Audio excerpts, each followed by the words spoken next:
So what do we actually know about these extra efforts to secure the release of the hostages? Well, we do know, as you were saying, that the US President Joe Biden spoke with the Emir of Qatar on the weekend, and Qatar's had a very special role in this. They've been seen as a good faith actor on either side, so they're able to negotiate between Hamas, Israel and others, and it's not the first time Qatar has done that, so they've got an increasing track record of being able to do it. That said, the talks are exceptionally delicate and very cautious, and we're not yet seeing signs that a deal is near. Of course, for Israel, it might mean having to release Hamas prisoners back into Gaza, which is something the Israeli Prime Minister does definitely not want to do.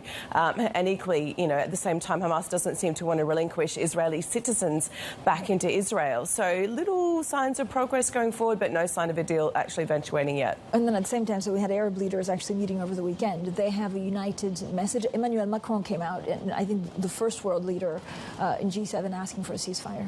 Well, certainly expressions of concern, but this is not a homogenous group. This is a big group of states, some of whom includes Iran for a start, and some countries that are very close to Iran, and other countries that are increasingly trying to build their relationship with the West. I mean, UAE and Israel for a start, Saudi and the US for a start. These are countries that are trying to build economic investment ties with the US, Israel and others. And so there's a whole range of countries in that. And of course, Iran backs militants who are operating in Lebanon at the moment, Hezbollah against Israel, Hamas itself in Yemen also. So there's no great unified view here. They've all got their own interests of what they want in this outcome.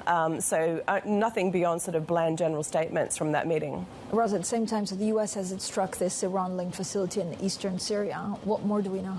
Well, we know they hit a training camp in Syria. They've been doing that more and more in recent days. That's because there's been an escalation in attacks on US troops in Syria and Iraq since this war broke out. More than 40 attacks now that we know of, and a number of casualties in that. And alongside the increase in the attacks by Hezbollah in Lebanon into Israel, it just raises the risk again. The US gets drawn militarily into this conflict. You can see the level of concern now from the Americans about that being a possibility. Warnings now starting to creep into Israel. Could you perhaps slow it down a bit? Because we're really worried here that Iran's going to get pulled in. If Iran gets pulled in, the US gets pulled in, and then you've got a much bigger regional conflict as a result.